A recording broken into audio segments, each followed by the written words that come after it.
Perfect. So hello, everyone. Thank you for joining us for our first Facebook Live chat. We will be hosting these sessions every Friday at 10 a.m. for the month of May to discuss some of the common themes that caregivers are experiencing through this pandemic. Today, we are planning to spend about 20 to 30 minutes on the topic of creating activities. We invite you to ask questions in the comment section of this video, and we'll do our best to answer the questions as we go. We have also provided a link to some activities on the Alzheimer's Society of Canada's website, which has some creative ideas to try. So my name is Miranda, and I'm one of the registered social workers here at the Society on the support team. Hi, I'm Cindy Bond. I'm part of the LSS team, Learning and Support Services, as well as an educator. So thank you for joining us today. We certainly hope this is working. Yeah, we're live. It says we're live. All right, I see the video up on Facebook, and I'll just monitor for any questions that might come through. Perfect, thank you. So this morning we're going to talk about activities. Yes.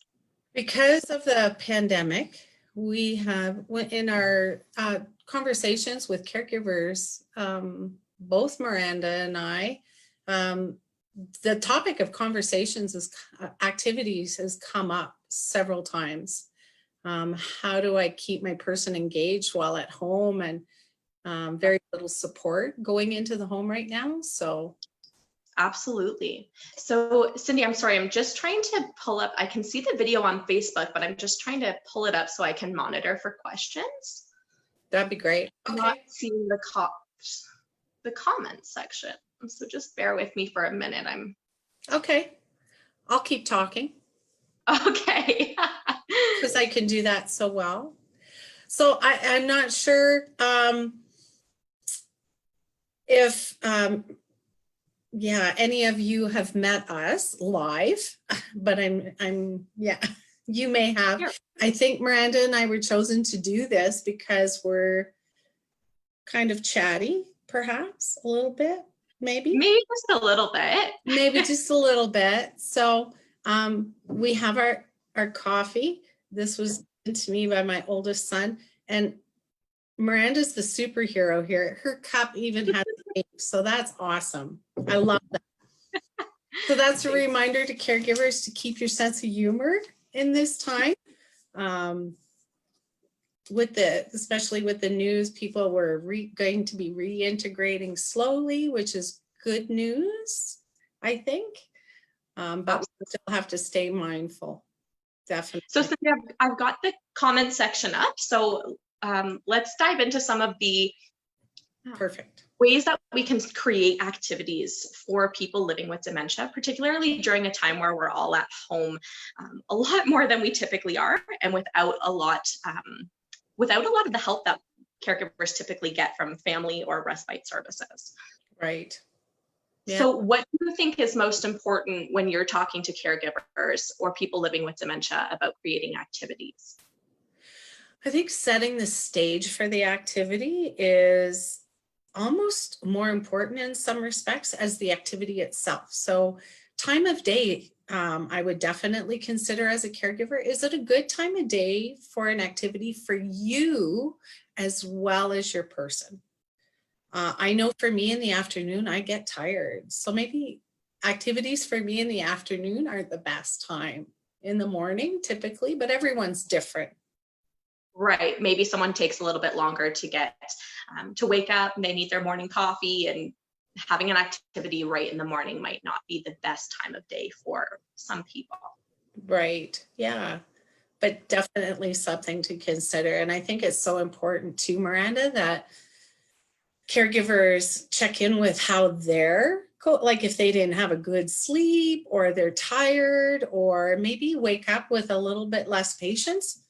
You know, we all have good days and bad days. I think that's fair to say. So take that into consideration as well. Is really important. Absolutely. Well, I think the other thing is that sometimes when we think of activities, we're planning these big events, right? We've gone to the store and purchased items, and we've set it up, and we have this big plan. Things don't always go as planned, right? So often. Yeah, managing your expectations around what an activity is going to look like. And knowing that it doesn't have to be a big orchestrated event. It can be just 5 minutes of watching the birds outside. Yes, an activity can be anything. Like you say, it doesn't have to be painting. It could be doing personal hygiene can be considered an activity. Absolutely. Any time that a caregiver is connecting with the person with living with dementia can be seen as an activity. Breakfast is an activity. Brushing teeth is an activity. Right. It have to be so structured. Absolutely. We actually have a comment from Sarah. She's wondering how we might incorporate music into daily activities for a person living with dementia. Do you want to tackle that or shall I? Well, let's both give our insights. Okay. I think that a really great thing about music is that it can be used as an activity on its own. So maybe it's listening to music from the person's young adulthood, or it's dancing to the music, reminiscing, or it could be something used in combination with another activity, right? Maybe music while your person is bathing could be a calming. Yes. Yeah. Yeah. I would add to that, music can transform our mood. Yeah. And that's our mood as caregivers, but also person living with dementia as well. So like you say, creating a calming mood around bath time or dinner time, I think is a great way to engage a person living with dementia. And yeah, and maybe in the morning, it's after breakfast, it is dancing in the kitchen, right? A little bit livelier, can be a lot of fun. And singing. You don't have to be a singer in your own home. Sing your heart out, right? Yes, absolutely. So. Well, I know another really important thing that I like to consider when I'm creating activities for people living with dementia, or maybe working through creating activities with a caregiver, is choices, right? Yes. Choices for the person living with dementia. And this will look different, I think, to depending on what stage of the journey a person is in. Right? Maybe 2 choices is a really good option. Would you like to do this activity or this activity for one person? And for someone else, that's too limiting or too overwhelming. Yes, I agree. And just watching for reactions guides us to know if it's too much or not enough, right? I've given people who I thought could only handle 2 choices, and they're like and they're saying 3 other things. And I'm like, okay, right? So it's just going with it. Yeah. Well, that speaks well to the trial and error, right? Which aligns with every strategy that we use in dementia care. But that trial and error, it's okay if you've set up an activity and the person's not interested, right? Yeah. Or it doesn't go exactly the way you thought it was going to go. We learn from our errors just as much as we can from our successes. Yeah. And that's a good segue, Miranda, into knowing the person that you're caring for, which if you're a family member, you certainly have that knowledge. But is it meaningful to them? Like, do they want to play bingo? I'm not a bingo person. I am not a bingo, that's not something I could see me wanting to do. However, people do change. So that is a possibility to try with me later on. But yeah, knowing the person and making sure that activity is really meaningful to them is so important. Absolutely. Absolutely. Well, I know sometimes I speak to caregivers who will tell me, my person really never had any hobbies, right? They just worked. And so I think creating purposeful activities can be really important to particularly for someone who maybe didn't have any hobbies, right? So something that they feel like they're contributing maybe to the household, maybe they're under the impression that they're still working, so they're filing like they did at their previous job, things of that nature. Right? We don't want to, people don't want to just do things for the sake of doing them. Sometimes they want to feel like they're contributing to the household. Right? Yeah, raking the yard, folding laundry, cleaning out and organizing the silverware drawer. I think that speaks to the creativity around activities as well, and caregivers, looking activities a little bit different, right? If you give me a Swiffer, I'm good for an hour. Yeah, absolutely. Me too. We like to clean. Well, Cindy, I think Padma has a really great question that ties nicely into what we're talking about right now. She says, would you suggest caregivers keep an open mind and just focus on having fun, on having some fun time together, rather than just the results? Absolutely. Excellent point, Padma. I think we get caught up on, an activity or something we're doing, and we focus on the end result instead of just being in the moment and enjoying it. And if the person living with dementia is having fun, that's the whole purpose. Right. Even if that task doesn't get completed, right? There's still exactly joy in that moment. Yeah. Now, I spoke to a caregiver, yesterday, in fact. I forgot to mention this earlier. And what she has done, which I thought was such a great idea and is working for her, is she, on the main floor of their house for her husband, has created activity stations. Oh, okay. What does that look like? So she said she has a puzzle on the table that he putters at. He likes to sit there for maybe 10, 15 minutes max, and then he loses interest, and then he moves on to something else. So he has a model, she didn't get into details, but a model airplane kit, like a small one. Actually had bought for the grandson, but they're not seeing their grandson. So she opened it up and he's painting the parts. Then she has another section where there's checkers, and he'll say, okay, come on, let's play checkers. And he has forgotten how to play checkers, but they just have fun. So he's jumping her checkers and he wins every game, and she has a ball with him. Then she has snacks on the counter so that when he loses interest in one of the other stations, he'll go grab a healthy snack. So it's, okay. It's incredible. She said, and every day it kind of changes. There's coloring books. He enjoys that. So that's at one station, and she just mixes it up. There's a book about birds in another area. Yeah. That's incredible. Yeah, I thought that was a great idea.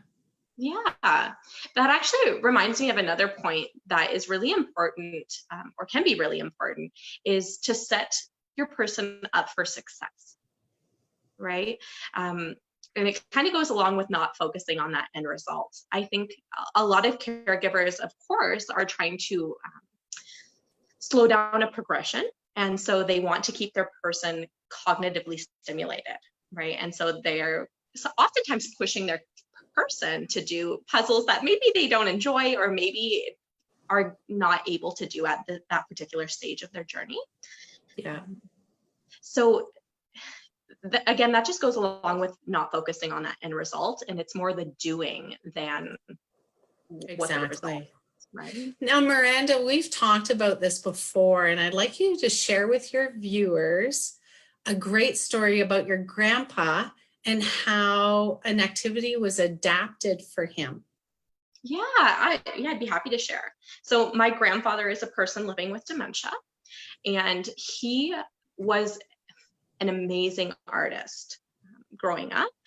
And when I was speaking to my grandma about making activities for him while they're inside at this time, she recalled that she had a sketchbook for him and thought she would offer it to him, which is a really great idea. Unfortunately, he is not able to sit with just a pencil and a piece of paper and come up with a masterpiece anymore. So I had suggested to her, what about a coloring book or painting a birdhouse, which is something that he would still be able to be creative with, something that's of interest to him, but something that he is more likely going to succeed at, right? So it'll be hopefully a positive experience, which means hopefully he'll want to engage in that activity again. Yeah, I love that. So I call it throwing the baby out with the bathwater, right? Just because a person can't do something, it doesn't mean that it can't be adapted to connect with their life story. I think I love that story about your grandpa. It's wonderful. And I think it speaks to failure-free activities as well, right? So we want activities to make the person living with dementia feel good. Right. So if they feel like it's a task that they're failing at, who's going to want to do that again? Right. Right. Well, and happiness makes our cognition go up, right? So even though it might not be as challenging as one would hope it would be, it can still create a basis for a really good day if your person is enjoying themselves with the activity that they're engaging with. I think, just to add one more point about the story with my grandfather, is my grandfather's also able to do a coloring book on his own. He doesn't need my grandma there for assistance for that. So by getting him engaged in that activity, it also gives her, 20 minutes, half an hour by herself, right? Where she can take a nap or do other things around the household that she needs to get done. Right. So activities also don't have to be something that are done with a care partner and a person living with dementia, right? It can be great downtime for the caregiver as well, right? Yeah. Absolutely.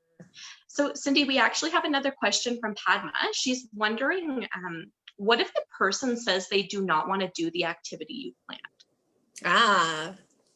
Good question. That never happens. Yes, I love Dr. Hogan. I listened to him and speak. He's a geriatrician here in Calgary, and he said, and often a confused mind will default to no. Right. So, and I think that's very true, right? Especially if your person has insight to know that things are changing for them. There's, their memory isn't what it used to be like, and they just can't engage the way they used to. I think that can be often a default going to no. So we call it positive language, saying things like, can you help me? Right. Down to do a puzzle. I need your help. Can you separate all the blue from the yellow for me? If that's something your person can do. Instead of breaking down a big task into smaller, more manageable pieces. Yeah, and using that positive language, like help me, instead of come on, it's time to do a puzzle. And this is what I need you to do. Well, nobody likes to be told what to do. I know I don't. And to do the opposite. So if it's seen more as a partnership and a choice, and that they're helping, that can be very, then they're more likely to participate or want to join in the activity. Yeah, if it sounds fun or purposeful, right? It's really natural to ask yes or no questions, but you're right. Oftentimes when somebody is living with dementia, they'll default to that no answer. So if we can avoid the yes or no questions and just encourage them along, hopefully we don't get that no response.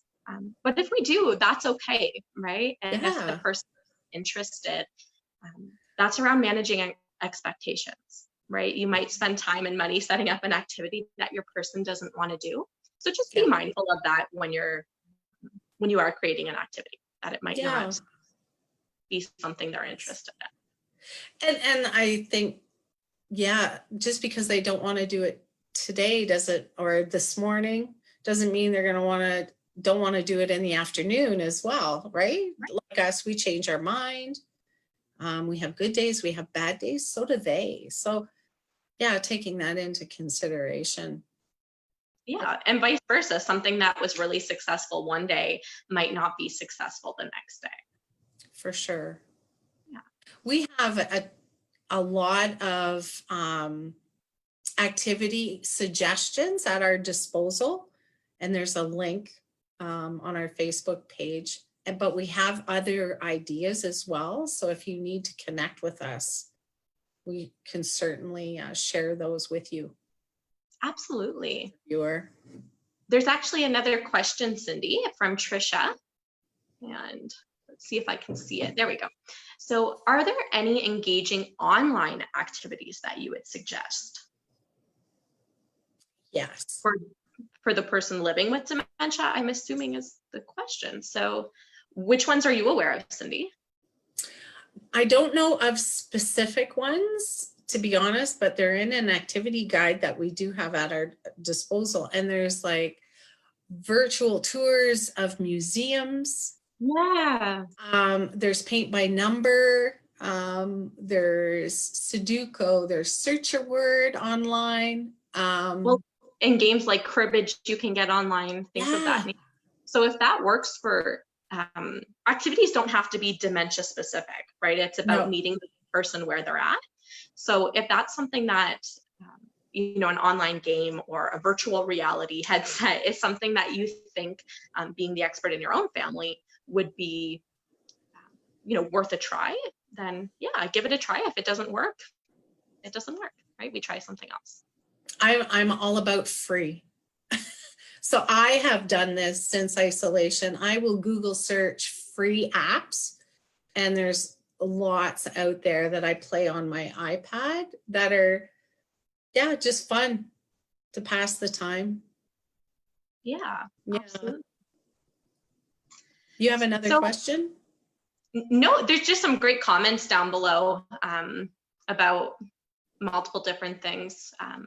Claudia says she likes the idea of asking for help because independence is super important for them. It is, yeah. Gives them choice. Definitely. Absolutely. One thing I forgot to mention earlier that I'll add now is activities should be adult in nature. They definitely meet the person where they are, like you're saying, cognitively. For example, the caregiver I spoke to, her husband loves checkers. He no longer remembers the rules of checkers, but it's still an activity they enjoy. But if it was something for him, for example, just for some Play-Doh, might seem very childlike. Right. And you might not others, get that engagement with that. Right. So just being mindful of that as well. For some, I know I would love it because I'm very tactile. I like to Play-Doh, plasticine, those kind of things. Yeah. The dollar store squishy balls, I love. In fact, I think we all do around the office, if memory serves. When we were all in there, we all had one. Thanks to Sam, she all bought us one. But again, gear it towards your person and who they are and what they would find childish. For some, coloring is childish. Right, absolutely. An adult coloring book, that might look intriguing and they might want to try that. So, right. Well, and I think that just goes back to the fact that caregivers are the experts with their own person. Right. So we're here to offer ideas and make suggestions, but ultimately that care partner is going to be the best judge about what has the best chance of working for their person and what's most appropriate for their person. Yes. Yeah. Good point. I think our time is up, Miranda. Yeah, it passed quickly. It did. Well, we're chatty, that's for sure. So we have no problem talking. Not at all.